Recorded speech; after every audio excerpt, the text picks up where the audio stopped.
Conversando com Elias Ferreira na CBN Maceió. Oferecimento: Ordem dos Advogados do Brasil, Seccional Alagoas, Sindicato dos Médicos do Estado de Alagoas, Detran Alagoas e Junta Comercial do Estado de Alagoas. Olá você, boa tarde, começando aqui, conversando com Elias Ferreira. Olha, eu acredito nisso, eu acredito que se a gente conversa, a gente compreende um pouco melhor. E se a gente compreende um pouco melhor, olha, a nossa atitude será outra. E é por isso que a gente traz aqui uma série de temas que tem a ver com você que está nos acompanhando, você que está nos ouvindo aqui pela Rádio CBN e você que está nos acompanhando também pelo YouTube, em nosso canal no YouTube, Conversando com Elias Ferreira. Eu lembro que esse nosso programa tem o apoio aqui da OAB de Alagoas, do Detran Alagoas, do Sindicato dos Médicos do Estado de Alagoas e da Junta Comercial de Alagoas. Tem a produção de Marcos Vasconcelos e ele é feito para você. Hoje, esse tema de hoje, bom, eu acho muito bom que você fique muito atento, porque nós vamos falar sobre família. Gente, o que é família? Qual é o conceito de família? Até o Instituto Brasileiro de Direito de Família, o IBDFAM, já mudou, já remudou, já reformulou e etc. E a gente está sempre evoluindo nesse conceito de família. Família já foi sinônimo de plural, mas hoje família pode ser também singular. É preciso que a gente tenha uma compreensão maior sobre esse significado, sobre esse conceito, para que a gente possa militar melhor nas suas consequências. Quando é que a gente decide ser família? Quando é que a gente decide que a família agora vai viver separada, que vai ser diferente? Quais são as consequências disso? Ninguém melhor para falar sobre isso do que a doutora Raquel Cabuz. Olha, já foi vice-presidente da OAB Alagoas, já presidiu comissão que trata desse assunto junto à OAB de Alagoas. É uma voz que a gente tem que ouvir sempre que ouvir falar em direito civil, que ouvir falar em direito de família e que ouvir falar em direito de sucessões. Doutora Raquel, é um prazer tê-la aqui conversando com Elias Ferreira.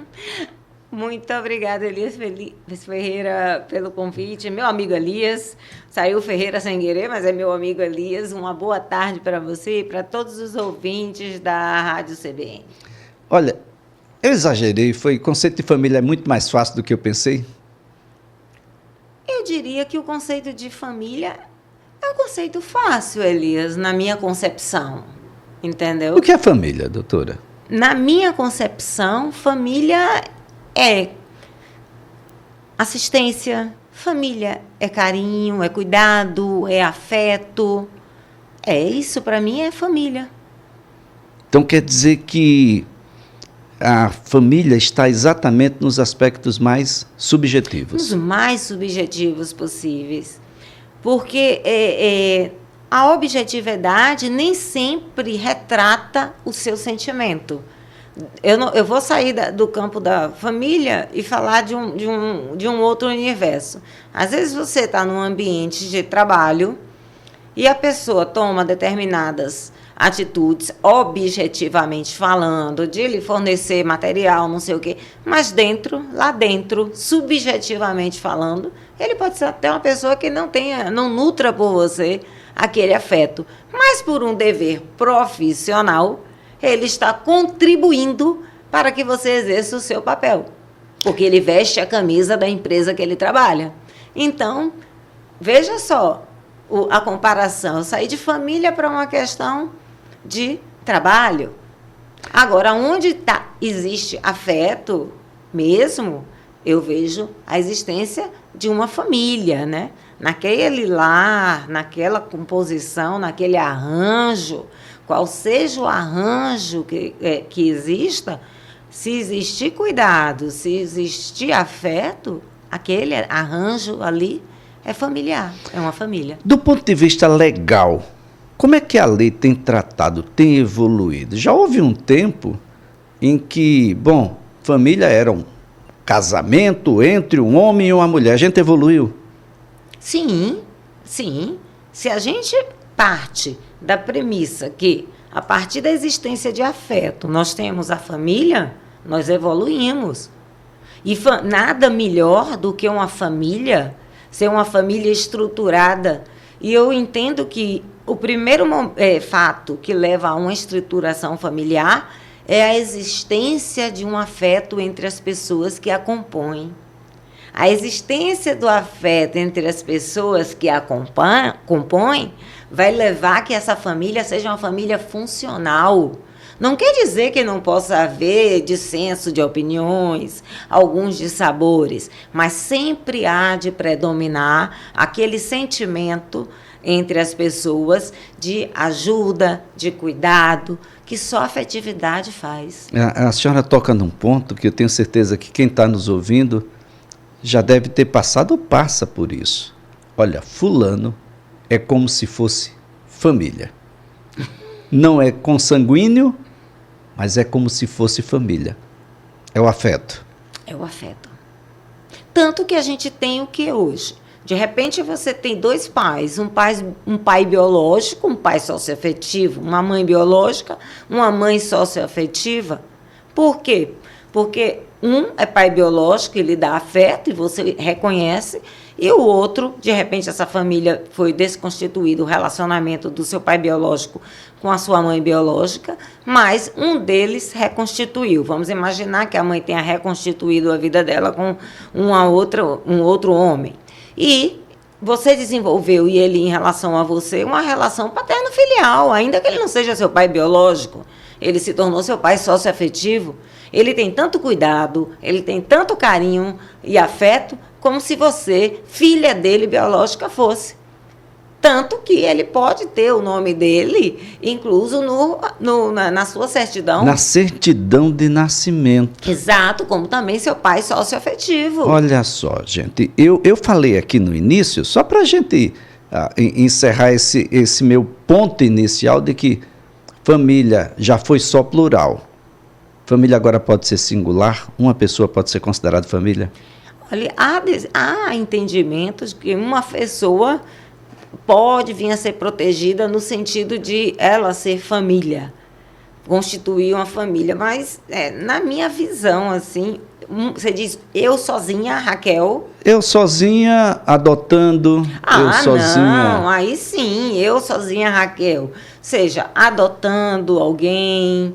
seja criando um filho sozinha, que é a família monoparental, é família, sim. Saímos daquele modelo tradicional que só considerava a família constituída pelo casamento, certo? A família só era considerada a família legítima, aquela constituída pelo casamento. E aí você vem depois a mudar esse viés a partir do momento que entra em vigor também a Constituição Federal e diz que a união estável, ela também é família, no seu artigo 226, e aí naquela época da Constituição Federal de 1988, perguntavam, mas é a união estável entre o homem e a mulher? E implicitamente, grandes doutrinadores diziam, não, implicitamente também abraça as famílias, que na época chamava famílias homossexuais, e hoje a gente fala homoafetiva, abraça também as famílias monoparentais, aquela mãe que cria sozinho o filho, aquele pai que cria sozinho o filho. Então, a partir da Constituição de 88, você abre um leque extenso, certo, para o conceito de família, que passa a ser um conceito plural, não mais único. Antes da Constituição de 88, em que se só concebia ser família a constituída pelo casamento. Agora, doutora Raquel Cabuz, a senhora falou em dois termos que são muito importantes para essa nossa conversa. Casamento e união estável. Sim. Estamos falando sobre a mesma coisa? Não necessariamente. A pior resposta que a gente pode dar em sala de aula para um aluno, quando ele pergunta, professora, isso assim, não necessariamente, porque ele não está respondendo nada, né? Veja bem, Elias, o que é que eu digo? A gente tem muita burocracia para tudo na vida. Então, eu sempre costumo dizer, se há afeto, se há vontade de viver junto, de constituir uma família, eu, Raquel, iria dizer, case. Porque o casamento, ela já é uma prova pré-constituída, porque tem toda aquela logística para que você venha a casar. A união estável, ela surgiu porque antes de 77, do senador Ribeiro, que eu esqueci o prenome dele, inclusive Nelson Ribeiro, meu conterrâneo baiano, né? Antes de 1977, que veio a ter o divórcio, as famílias, quando elas eram desfeitas, as pessoas passavam a viver juntas, o que se chamava assim, a união livre. E muita gente, até de forma pejorativa, dizia, essa pessoa se desquitou, né, como se usava. E a gente vai falar, viu, gente, sobre divórcio aqui ainda.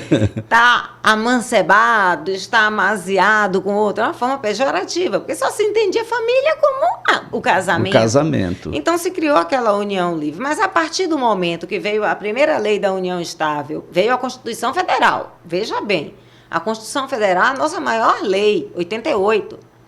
E diz, união estável é família. Mas foi necessário vir a lei de 1994, foi necessário vir a lei de 1998, para que realmente as pessoas, inclusive o judiciário, passassem a discutir as questões quando havia o rompimento de uma união estável, passassem a discutir nas varas de família, porque até então discutiam numa vara civil comum, como se fosse uma sociedade de fato.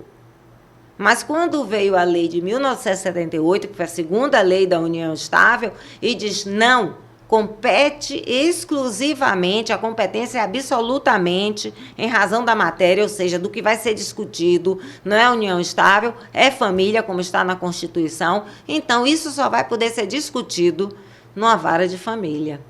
Então, nós temos aí 3 situações. Tem as pessoas que casaram, aquelas que vão e preconcebidamente assinam ali o seu contrato. É um contrato, né? Você vai assinar, definir qual é o regime de bens, etc. E muitas outras coisas. Nós temos uma segunda... É um pacto, viu, Elias? É um pacto, né? Tem que fazer. Pacto, olha só. A gente tem uma segunda situação, onde as pessoas convivem e já manifestaram cartorialmente de que estão em uma condição de união estável, e nós temos aqueles que ainda não chegaram nessa condição. Eu preciso, para entender de que é uma união estável e, de fato, para um cartório, registrar, colocar isso em termos. Veja bem, aí nós temos 3 situações. Quando a união estável, ela retratou um cenário de uma união que as pessoas resolveram ter de forma livre, baseada em quê? No companheirismo, no afeto, na mútua assistência. Mas, como a nossa sociedade, como eu disse, ela é muito burocrática e, de repente, você precisa salvaguardar, proteger os interesses das pessoas, então as pessoas começaram, tem o quê? Aquela união estável de fato, onde as pessoas simplesmente se unem sem documento algum. Existe aquela união estável, onde as pessoas vão a um cartório e fazem uma escritura pública de união estável. Mas a escritura pública não vai dizer, você não pode dizer, olha o nome, união estável. Quando é que algo ganha estabilidade? Agora, quando eu vou no cartório lavrar a escritura? Não. A estabilidade vem com o tempo, só que não há tempo definido, certo? Para se caracterizar uma união estável. Só que eu não posso dizer que 1, 2 dias caracterize a união estável, porque aí é piada. Então, quando você vai no cartório lavar uma escritura de união estável, você vai falar para o tabelião ou para a tabeliã que vocês já vivem como companheiros desde tanto e vocês foram lá formalizar, através de uma escritura pública, a união estável de vocês. Estabelecem também, já que antes vocês não tinham formalizado, o regime que vigorava para vocês era o da comunhão parcial. Só que vocês podem fazer uma alteração nesse regime de bens também, a partir do momento que vocês vão lavrar uma escritura pública de união estável. Deixa eu trazer uma outra situação. Mas ainda tem mais um porém também. Qual? Que porém é esse? Tem um outro porém. Você pode fazer uma escritura pública de união estável e ir mais além, Elias. Você vai no cartório de registro, registrar essa união estável, de registro civil, registrar essa escritura pública de união estável. Porque isso vai facilitar aqui amanhã, porque quem está vivo, como é que diz o ditado, quem está vivo está morto. E aí você registrando essa união estável, isto vai facilitar muito em questões previdenciárias, em questões sucessórias. Então, veja só, uma coisa que muitas vezes se busca um benefício, livre, não é, daquele que ou daquela que infelizmente partiu, e você não tem um mínimo comprobatório de que essa relação existia, ou vai ser muito difícil comprovar. Porque veja bem, se você fizer um instrumento, uma declaração, se eu fizer uma declaração com a pessoa que eu vivo em união estável, essa declaração só tem efeito entre nós dois. Intrapartes, entre mim e entre ele. Se eu for para um cartório e faço uma escritura pública dizendo que a gente já vive em união estável, fomos lá lavar uma escritura pública de união estável, o regime de bens será esse. Também essa escritura pública só fará efeitos, produzirá efeitos entre nós dois. Mas a partir do momento que eu vou registrar essa escritura pública num cartório de registro de pessoas civis, esse registro tem efeito erga omnes. O que é isso? Erga omnes. Vale para todos, para terceiros. Absolutamente. Então, terceiros também. E passa a ter efeitos como se um casamento fosse. Passa a lhe dar os direitos sem discussão, porque é público agora. Vamos tentar complicar um pouco mais, gente. Ave Maria. E os casamentos, eu vou chamar de casamentos, viu, gente? Os casamentos que são feitos apenas no religioso. Eu quero lembrar que aqui em Alagoas, para além da Igreja Católica e das igrejas evangélicas, nós já tivemos casamentos homologados pela Justiça. Inclusive, o primeiro deles chegou a ser transmitido aqui, pela Rádio CBN, em religião afro. Casamento no religioso. É casamento? Veja bem, para o nosso ordenamento jurídico brasileiro, o casamento é o casamento civil. Mas o que é corriqueiro e recorrente em nossa sociedade, que as pessoas se dirijam ao cartório, que tem todo aquele procedimento de publicação de proclamas, para ver se não há nenhum impedimento para o casamento daquelas pessoas, não tendo, esse vale por 90 dias, você deve casar dentro desses 90 dias, certo? Então, você vai fazer, as pessoas querem uma bênção, querem ir para a igreja, quem é católico, independentemente da religião que seja, querem a celebração religiosa, querem uma bênção, um culto, seja lá decorrente da religião que for. Então, só que na igreja católica está lá o livro do cartório. O padre vai fazer toda aquela cerimônia, aquela bela cerimônia, vai dar a bênção, que para a igreja o casamento que vale e é indissolúvel é o casamento religioso. Ele vai dar toda aquela bênção, mas se vocês observarem, logo depois que ele declara os marido e mulher, eles vão atrás do altar, porque está lá o livro de registro, onde eles vão assinar. Ou eles podem casar no civil antes e fazer só a solenidade na igreja e assinar o livro, porque na igreja também tem um livro. Que é um outro documento comprovatório do início da relação. De uma união estável. Muita gente diz assim, já tive casos da pessoa dizer, mas eu sou casada, doutora, aí eu insisto, mas você casou no civil? Eu assinei o livro, eu virei, mas você foi no cartório, deu documentos? Não. Eu virei, então, você assinou o livro na igreja, mas é um casamento religioso. Eu entendo que para você é um casamento, mas para o nosso ordenamento jurídico, para ser casamento, tem que ser o casamento civil. O que você passou a ter com ele é uma união estável. Você casou apenas no religioso, não com efeitos civis. Ou seja, para aquela divindade estável. É um casamento. Para o direito civil, não. É uma união estável. Já é um indício de uma união estável. Mas olha, Aí tem uma documentação, há uma comprovação que a gente precisa evoluir para garantir também os direitos das coisas terrenas, daquilo que a gente vai se deparar, quem sabe, um pouco depois, seja pela sucessão, pela ida de um do relacionamento, seja pela dissolução. Isso. Ainda em vida, os dois. Antes de entrar na dissolução, eu queria lembrar aqui que o IBGE, na semana que passou, apresentou os números sobre relacionamentos conjugais de pessoas há 10 a 14 anos. São mais de 34 mil relacionamentos no Brasil. Tem idade para casar, doutora? Tem idade para casar. Tem? A gente não pode casar qualquer dia, qualquer hora, não. A partir dos 16 anos. A partir dos 16, Com 16 eu não preciso pedir a ninguém, eu vou e caso. Não. Tem que ter, você tem pai, você tem mãe, tem que ter também essa autorização. Então eu posso casar, mas com autorização dos pais. Os pais não querendo, e havendo algum motivo, você pode buscar um suprimento judicial. Olha só, gente, a partir dos 16 até os 18, tem que ter a anuência dos pais. Sim. A partir daí ele ganha uma nova condição civil também. Com 18 anos você está maior, você é maior, né?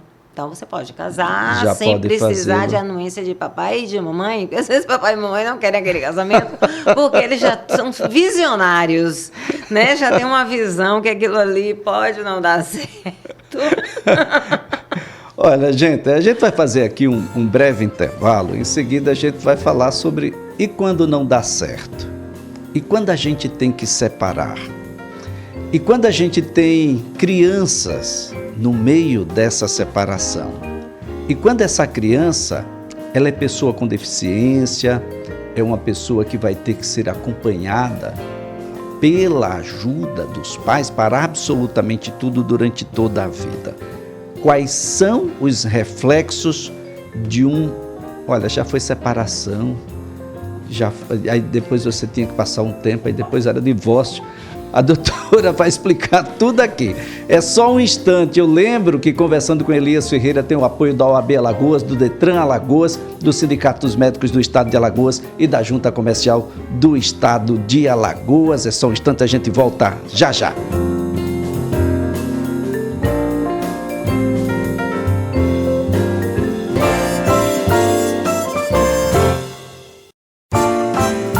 Conversando com Elias Ferreira. Oferecimento: Ordem dos Advogados do Brasil, Seccional Alagoas, Sindicato dos Médicos do Estado de Alagoas, Detran Alagoas e Junta Comercial do Estado de Alagoas. Estamos de volta conversando com Elias Ferreira, que tem aqui a colaboração do Detran Alagoas, da OAB Alagoas, da Junta Comercial do Estado de Alagoas e do Sindicato dos Médicos do Estado de Alagoas. Olha, o nosso assunto de hoje é família. Ninguém nasce sozinho. Tem que ter família no meio. E família é assim mesmo. Às vezes está bom, às vezes não está tão bom. Tem algumas que nunca está bom. Tem outras que a situação é sempre muito, muito difícil. Mas olha, a gente conversou no bloco anterior sobre as diversas formas que nós temos de relacionamento. Seja o casamento, seja a união estável, seja aquilo que não foi ainda de conhecimento público, ou seja, uma união estável que você ainda não levou a um cartório, de que não há, seja o casamento religioso. Mas, independentemente da forma em que você se uniu, você pode desfazer. E na hora de desfazer, doutora Raquel Cabuz, uma das vozes mais respeitáveis quando o assunto é direito civil, direito de família, direito de sucessões, na hora de desfazer o bicho pega. Não deveria. Não deveria. Principalmente quando você tem filhos, tem filhas. Falta muita conscientização. Eu diria, Elias, falta trabalho de base.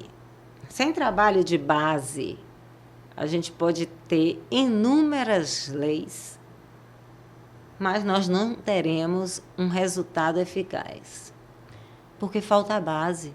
É como eu construir um castelo em que a base é de areia. O castelo sobe, mas ele vai cair, porque a base é frágil. Doutora, é claro que quando o assunto é divórcio, é um assunto muito difícil, ninguém se une para separar. Sim.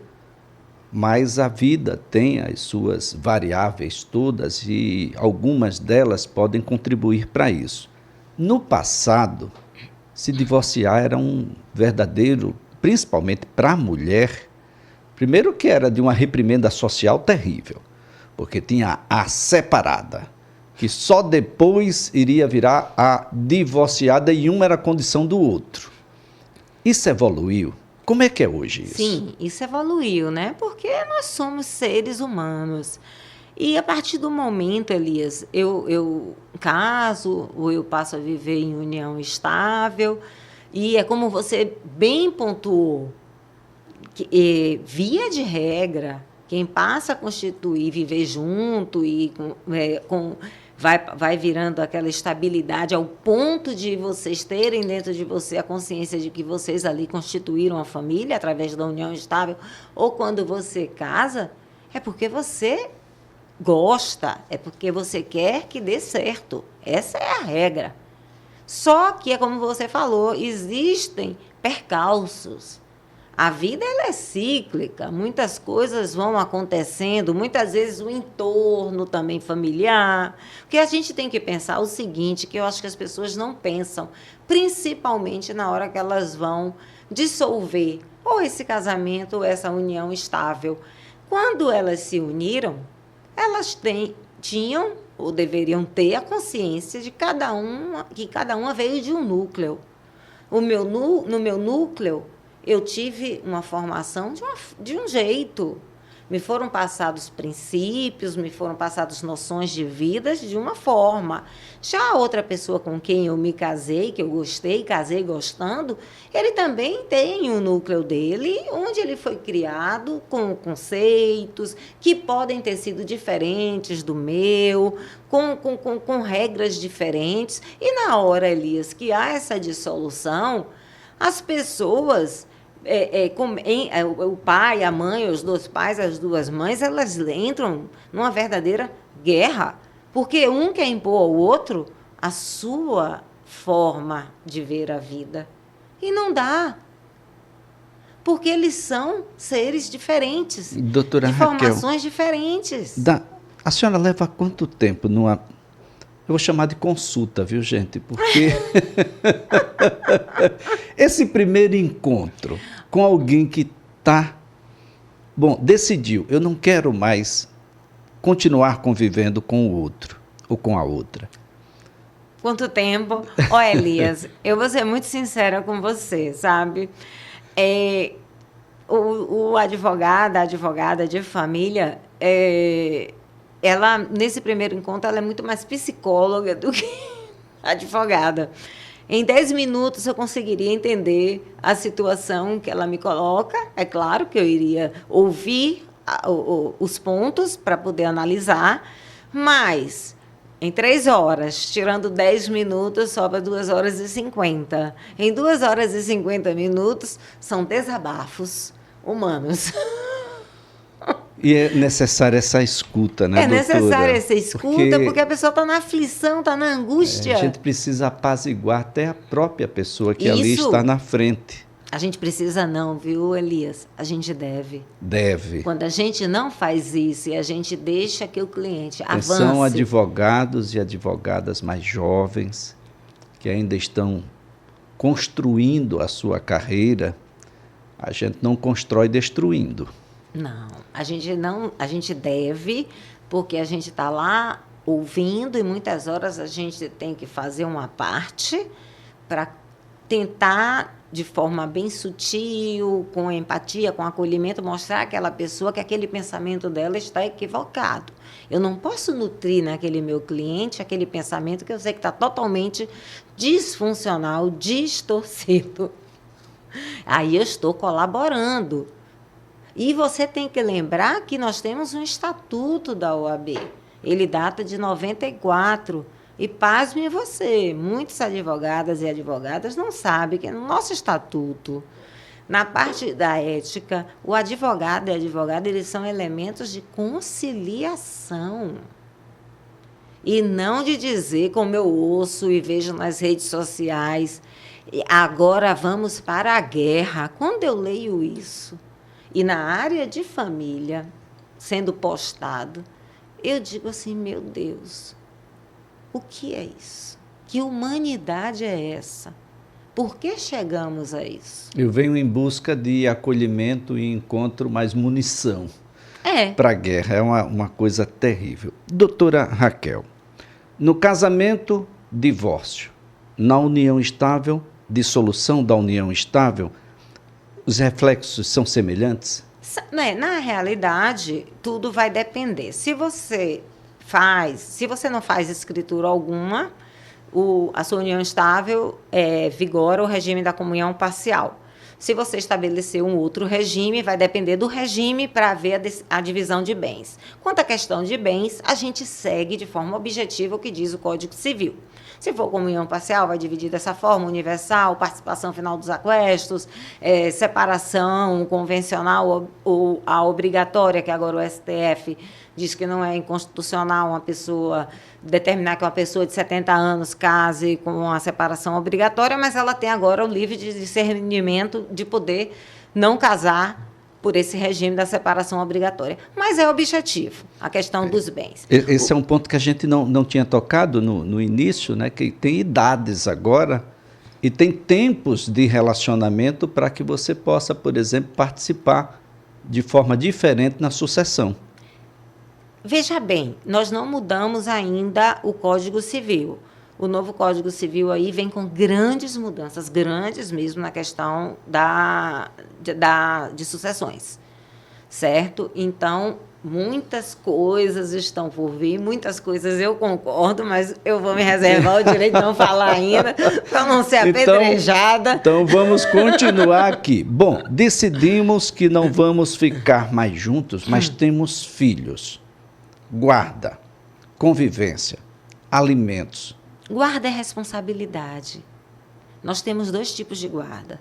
A exceção, que já foi a regra, é a única. A regra é a compartilhada, certo? Quando você fixa a guarda única, porque a regra é a compartilhada. Compartilhar responsabilidades, que eu acabei de dizer. Guarda igual a responsabilidades. Exercer conjuntamente, compartilhar essa responsabilidade para com os filhos menores, certo? Quando você não tem a compartilhada e parte para a excepcional, que é a única, é porque o outro, um dos genitores, não quer exercer a guarda compartilhada ou há elementos que o impeçam, certo? Por exemplo, de repente ele abandonou materialmente o filho, de repente ele pode ter tido uma suspensão do poder familiar ou uma extinção, então mas isso é um caráter excepcional, não é, doutora? Caráter excepcionalíssimo. Ou então... A ideia é que a guarda não é um elemento de exclusividade. Ou então uma coisa muito importante, que é recente. Quando há casos de violência doméstica, aí o juiz vai analisar ou não se poderá, naquele caso, não ser aplicada a guarda compartilhada. Ou também índices de alienação parental, o juiz ou a juíza também vai analisar se ali será o caso de excepcionar a regra e aplicar a guarda única. Então, a ideia é que a gente proporcione a convivência de ambos com as crianças. Saímos da guarda, que é responsabilidade, certo? A guarda, via de regra, é compartilhada, exercer conjuntamente as responsabilidades. Só criança, que criança não é marionete, criança não é ioiô, criança não é mochileiro. Então, se eu tenho uma guarda compartilhada, eu com o pai do meu filho ou da minha filha, mas ela tem que ter uma residência base. Criança precisa de rotina, principalmente durante a primeira infância, que vai até o 1º ano, até o 6º ano de vida, ela precisa ter referencial de moradia. Então, ela tem uma residência base. Se ela tiver a residência base comigo, vamos garantir ao outro genitor que não tem o filho consigo, a custódia física do filho, a maior convivência possível. Sempre atendendo, Elias, ao melhor interesse da criança e do adolescente e a proteção integral. Eles merecem tudo. Tudo tem que ser visando de forma prioritária aquela criança e aquele adolescente. Estão entendendo? A prioridade não é você, não é ele, não é ela. Prioridade absoluta, indiscutível, a criança. E o adolescente. E o adolescente. Informação. Que estão em formação. Alimentos. Alimentos. O que é que acontece nos alimentos? É muito clara a lei. Os alimentos são fixados dentro do quê? Na proporcionalidade dos seus ganhos, do que eu ganho e o pai ganha, e na questão dos bens que eu, porventura, tenha e ele tenha. Então, é proporcional. Não existe aquele negócio, que eu já assisti muito, de colocar a despesa do filho, passar uma régua, 50% para um, 50% para o outro. Gente, isso é rasgar o Código Civil. Alimentos têm que ser proporcionais aos rendimentos de quem vai os prestar. Quem ganha mais, fornece mais. E isso não interfere em quem vai ter o filho morando consigo, certo? Isso não vai interferir. Não é porque eu ganho mais que a guarda é compartilhada, mas eu ganho mais, então eu vou ter o direito a ter a residência base do filho comigo. Não, a residência base vai ser fixada dentro do melhor interesse, como eu disse, da proteção integral da criança. Sempre da criança. Agora, os alimentos, pelo amor de Deus, gente, tem que ser fixado de forma proporcional aos seus ganhos. Doutora, em algum momento, sendo um adolescente, esse adolescente é ouvido? Sim, ele pode ser chamado a ser ouvido em juízo, na presença da juíza, do promotor, certo? Os advogados, via de regra, participam, mas todo mundo calado, né? O adolescente está lá, às vezes vem alguém da equipe multidisciplinar, mas o ideal, em determinados casos mais polêmicos, mais difíceis, é que haja uma avaliação psicossocial. Psicossocial não só da criança e do adolescente, mas dos pais, e uma questão de um assistente social, tanto frequentar o lar materno como o lar paterno, para ver como é aquele cenário, né? Tem que conhecer muito, conversar muito, por isso que essas coisas, apesar de serem mais rápidas hoje do que já foram em todo o tempo, não podem ser só rápidas. Elas precisam ser qualitativas. Seguras, né? Seguras, porque nós estamos falando sobre alguém que depende. Imaginando aqui de que essa criança ou adolescente seja uma pessoa com deficiência. Sim. E aí nós estamos falando sobre alimentos para sempre, nós estamos falando sobre cuidados para sempre, nós estamos falando sobre responsabilidades para sempre. Exatamente. Agora, doutora, tem uma coisa que está me incomodando. É uma lei chamada 15.240 do ano de 2025, altera alguns elementos do Estatuto da Criança e do Adolescente. A senhora concorda com tudo que tem lá, não é isso? Não, o quê? Na lei? Nessa lei? Sim. Desculpa, Elisa. Eu vou falar. Eu vou falar. Olha, essa lei está quentinha. Saiu do forno agora. Agora. Nem esfriou ainda. Então, a gente, o que é que eu vislumbro? Aí eu vou ser muito sincera com você. Nós temos, desde 1948, a Declaração Universal dos Direitos Humanos, visando a dignidade das pessoas. Nós temos, desde 1990, o Estatuto da Criança e do Adolescente, que sofreu agora essa alteração. Nós temos a Constituição Federal de 88, todas essas que eu estou falando, visando proteção das pessoas, né? Nós temos a Lei Maria da Penha também, de 2006, visando a garantia das mulheres nas relações intrafamiliares. Nós temos a Lei da Proteção das Pessoas Idosas, de 2003. Nós temos um universo de leis. Agora, na prática, eu pergunto a você, Lei Maria da Penha, de 2006, Lei de Proteção aos Idosos, de 2003, Constituição Federal de 88, artigo 5º, que prevê os direitos fundamentais de todo e qualquer ser humano, ECA, de 1990. Nós tivemos uma diminuição de crimes contra as crianças e adolescentes, contra as mulheres, crimes contra as pessoas idosas. Eu fiz uma pesquisa e vi que, realmente, em relação a homicídios, em 2024, nós tivemos uma redução. Mas, em relação a feminicídios, não. Ou seja, nós temos várias leis. Tocando no ECA, o que é que o ECA veio, essa lei veio introduzir ao ECA? Uma coisa que, inclusive, os tribunais já vinham decidindo. em decisões jurisprudenciais, que aquele pai que abandonou o filho, não deu carinho, não deu afeto, deveria pagar por danos morais. E agora, isso já com a jurisprudência, e eu digo mais, decisões já de 2000, a nível de São Paulo, Minas Gerais, Rio Grande do Sul. Em 2012, mais ainda, fomentou mais ainda, essas decisões foram mais recorrentes ainda. E agora sai essa lei dizendo que aquele pai que abandona afetivamente um filho, uma filha ou os filhos, ele vai sofrer, é um ilícito civil. Ele poderá ser condenado em danos morais, poderá vir a perder a guarda, poderá vir a ter o poder familiar suspenso ou até extinto. Mas aí eu digo a você, Elias, eu compro amor na sociedade de hoje? Você compra-se amor em qualquer sociedade? A gente pode comprar amor?